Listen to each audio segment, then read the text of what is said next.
Estamos aqui com mais uma entrevista da TV no Poder. Hoje vamos falar com Carlos Rafael, que é presidente da Juventude do Partido Socialista Brasileiro de Cuiabá. Carlos Rafael, no momento onde existe uma crítica social muito grande, que a juventude não participa mais da vida política, não está mais nos movimentos, como é liderar a juventude de um partido socialista numa cidade como Cuiabá? Bom dia, professor João Eston, bom dia aos internautas que nos assistem. Professor, é um enorme prazer estar à frente de uma juventude, de um segmento, de um partido que tem uma história, uma militância na política brasileira, desde a época da ditadura, quando então Miguel Arraes tomou a frente de discussões para o socialismo. Eu tenho orgulho de participar de um partido pela sua essência socialista, em que busca um Brasil um pouco mais equitativo, igualitário a todos. O senhor coloca muito bem quando a gente vê essa situação da participação da juventude. Confesso ao senhor que é um desafio estar à frente da presidência de Juventude Socialista Brasileira, a JSB. Nós temos realizado trabalhos de conscientização e politização da juventude. Muito embora é um trabalho e um desafio muito grande, haja vista um certo grau de desinteresse da juventude, não só aqui em Cuiabá, mas no Brasil como um todo.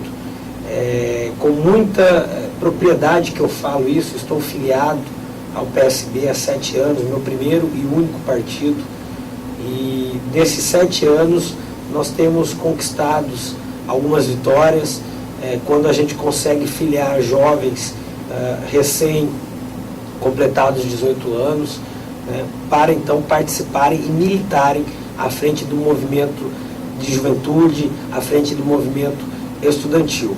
Mas os desafios são grandes, professor. É muito difícil nós fazermos reuniões diante de tanta situação. Por exemplo, o jovem prefere muito participar num sábado à tarde de uma mesa de bar do que ir para dentro de um partido político e discutir as questões sociais da sua cidade, da sua escola, do seu bairro, do seu país.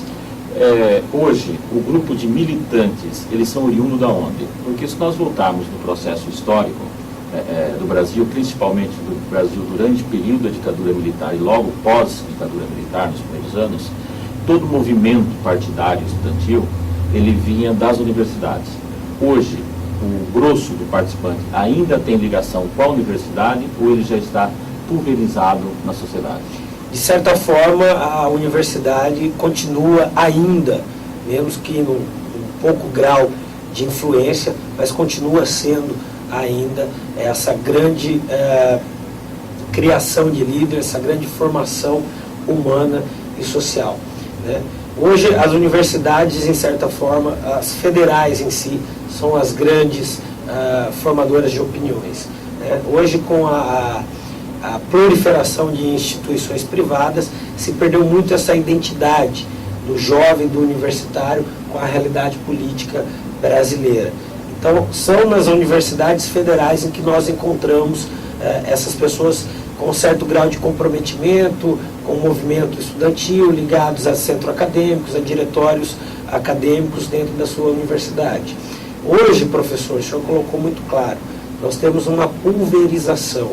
Realmente, nós não conseguimos concentrar essas militâncias provenientes só, oriundas tão somente de universidade.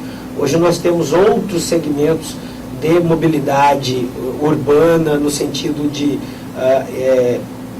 vou citar aqui um exemplo, as CUFAs é um exemplo disso, movimentos ligados à música, movimentos ligados à cultura, né? Então hoje, de certa forma, acabou por pulverizar, né? Então nós temos segmentos não só da área estudantil, mas da área do esporte, da cultura, da música, que tem ali jovens comprometidos, né? Hoje a gente tem um movimento que há 40 anos atrás nós jamais imaginaríamos que seriam formadores de opinião, até de certa forma eles eram vistos como marginais, né? Que é o pessoal do movimento da Central Única de Favela, que cuida do skate, que cuida do grafite, né? Não é a pichação, é o grafite. né? Então hoje começa a surgir outros segmentos. E hoje nós temos também as redes sociais, né? Que ali tem os blogs, nós temos bastante jovens até que constrói opiniões próprias, né? Colocando isso na internet, colocando isso no site, no blog, e de certa forma consegue colocar a sua opinião para que outros jovens comecem a participar. Mas existe sim, professor, existe essa pulverização e infelizmente hoje as universidades não têm conscientizado ao jovem. Hoje esse movimento estudantil que a gente tinha com a UBS, com a UNE, eles, de certa forma, eles perderam essa questão crítica. E eu vou além, professor, e essa é a minha opinião, eu respeito aqueles que têm opiniões contrárias, mas muitas dessas entidades, UBS, UNE, AME, elas acabaram por perder essa identidade em virtude da movimentação política partidária dentro daquele partido, dentro daquele movimento, né? Onde deveriam ser movimentos supra ou apartidários, né? Mas existem ali cargos de dirigentes que exercem direção muito ligada a um determinado segmento, a um partido político, e isso acaba por um desinteresse do jovem. O jovem olha para aquele povo, vou fazer parte desse movimento, mas aquele movimento é cheio de pessoas de tal partido, né? Poderíamos dizer, em tese, que os dirigentes desses movimentos hoje têm mais interesses próprios em carreira política do que interesse no próprio movimento? Infelizmente, professor, é o que a gente tem observado, né? Aqui em Cuiabá, aqui em Mato Grosso, nós temos exemplos de pessoas que tomaram posse de determinados segmentos, visualizando a ascensão política individual e pessoal.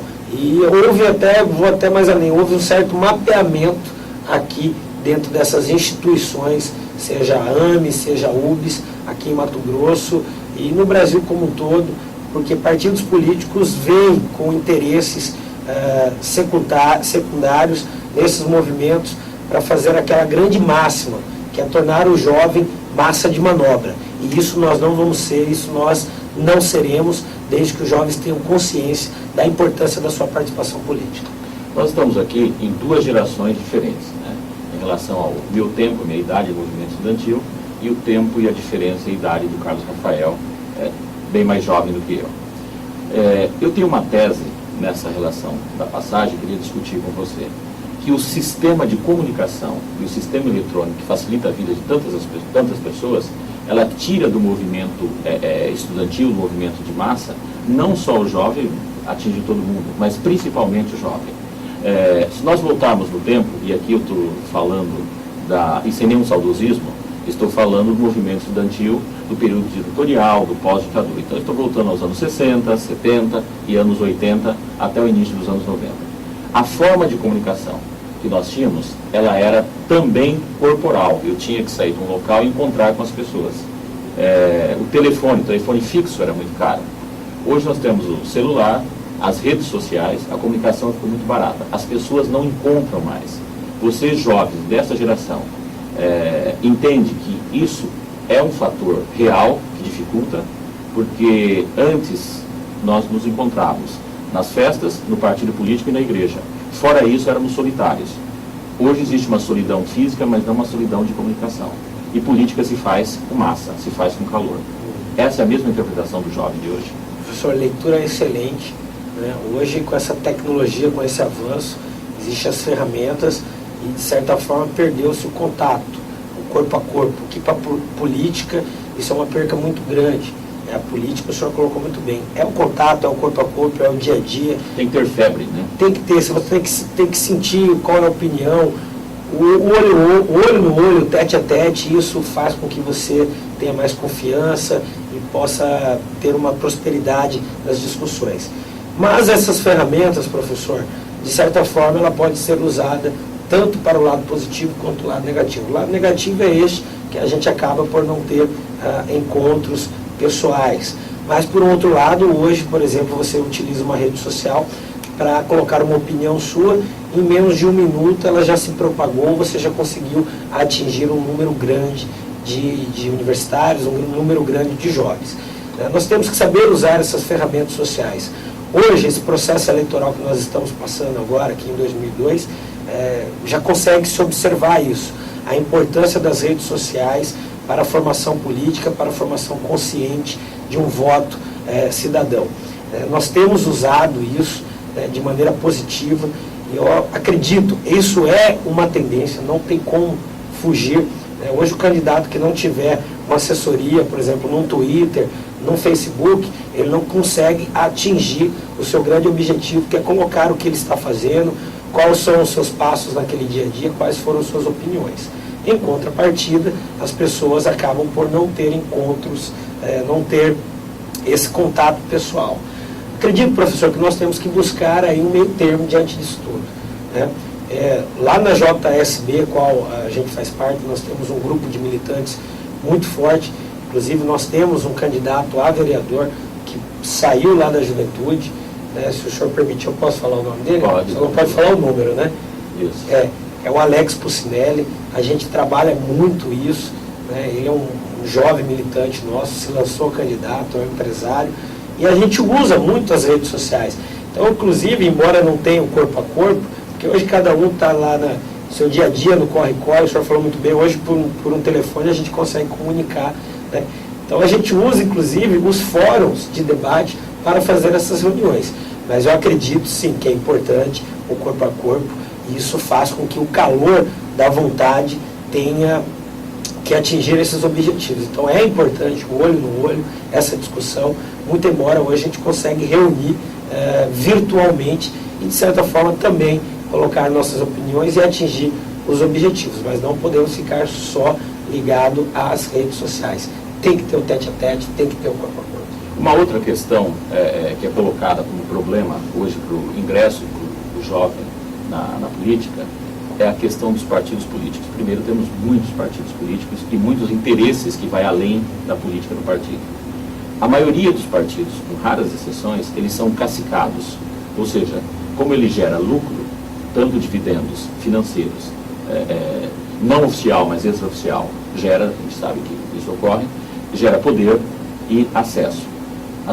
Algumas pessoas se apropriaram desses partidos políticos e automaticamente os partidos estão envelhecendo. E essa distância entre a comunicação das pessoas envelhecidas no partido político, caciques antigos, não permite a entrada do jovem. Como você sente isso? É realidade? É realidade, professor, e nós estamos na tentativa de desmistificar essa ideia do coronelismo, né, partidário. Hoje, o que afasta a juventude da participação política partidária, seja qual partido for, seja no PSB, que é o meu partido, mas em qualquer outro, a importância do jovem é estar filiado a um partido, porque o partido ele é a ferramenta, ele é um instrumento para você exercer a sua cidadania e buscar uma administração justa, honesta para a sua cidade, colocar suas opiniões. É por meio do partido político. Mas quando a gente faz o convite para que o jovem participe, esses partidos que têm esses certos caciques, né, políticos, eles fazem com que o jovem se afaste, né, porque eles olham para aquele, eu não quero ter patrão. O partido ele não pode ter patrão, o partido ele não pode ter dono, o partido ele é feito por militantes, né, e quando o jovem vai para um partido desse, está começando a vivenciar a sua vida política, e ele já começa a ter uma certa situação de autoritarismo, o jovem por si só, em sua essência, ele é rebelde, né, mas é uma rebeldia a salutar, né, esse buscar por liberdade, esse buscar por expressar opinião, isso é importante do jovem, isso quando a gente consegue direcionar para o bem, isso tem muita valia para a sociedade. E aí ele chega num partido político, e aí tem lá um cacique, tem ali um coronel, e ele sente essa dificuldade.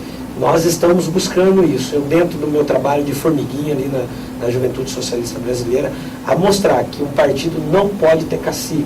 O partido, quando ele tem um líder só, ele não tem um bando, ele não tem uma tribo. A gente fica preocupado, professor, porque é justamente o que a gente vê em grande maioria de partidos políticos, que aqui em Mato Grosso não foge à realidade, é que um partido ele fica nas mãos de um certo político, né, já cacicado aí, já há alguns anos na política. E essa prática ela tem muito a deixar-nos decepcionados, porque o jovem ele quer mudança, o jovem ele quer participar ativamente, o jovem ele quer ser ouvido. E muitos movimentos, às vezes, não chegam a acontecer em virtude desses posicionamentos por parte desses líderes que não entendem a importância da opinião da juventude, a importância de dividir tarefas. Eles são muito centralizadores. E isso a gente sabe que na vida prática, hoje nós falamos tanto em empreendedorismo, né? Esse centralizar tarefas, esse centralizar poderes, não faz com que um partido cresça, não faz com que uma empresa cresça, e isso se colocar na política é uma realidade. A gente tenta bater, é difícil, professor, né?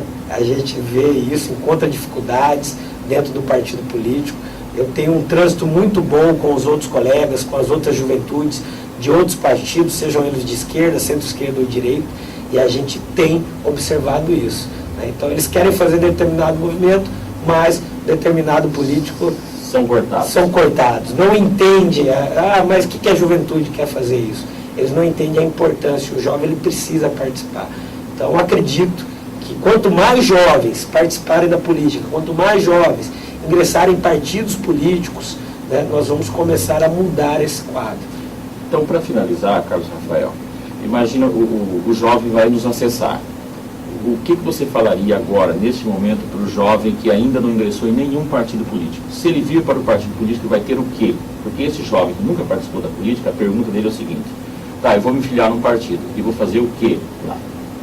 Bom, primeira coisa, você, ao ser militante partidário, você começa a entender qual é a realidade política da sua cidade. Você começa a entender como é que funciona, quais são os mecanismos com que você, cidadão, pode participar e contribuir e colaborar para a melhoria do seu bairro, da sua escola, da sua rua, da sua cidade como um todo. Então você está numa situação, por exemplo, estou com problema de transporte público, você vai ficar em casa reclamando? Estou com problema de saúde, às vezes não é você jovem, às vezes é sua mãe, um parente seu, você vai ficar em casa reclamando? Não tem uma praça, não tem um lazer, não tem um movimento no bairro ou até mesmo na minha cidade para me ocupar no final de semana, né? Como é que eu faço isso? Vou ficar em casa reclamando? Eu tenho uma frase, professor, e eu tenho o costume de usá-la em meus seminários, em algumas palestras que eu digo, é o seguinte: não adianta o jovem ficar em casa parado, reclamando, ou assistindo a televisão e só colocando, apontando o dedo porque a política é ruim, porque a política não funciona. E aí você é a pessoa que vai mais sofrer com isso quando você, porventura, precisar dessas situações de saúde, educação, escola, esporte e lazer, e você não participou. E a frase é o seguinte, né? Você que não gosta de política será governado por aqueles que gostam. De que lado você vai estar? Muito bem. Estamos aqui encerrando mais uma entrevista do site com Carlos Rafael, que é presidente da Juventude Socialista do município de Cuiabá. Carlos Rafael, muito obrigado.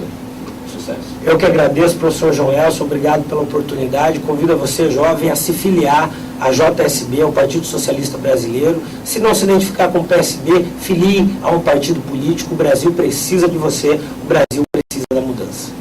Muito bem, estamos concluindo uma entrevista com Carlos Rafael, e esta é mais uma entrevista da TV no Poder.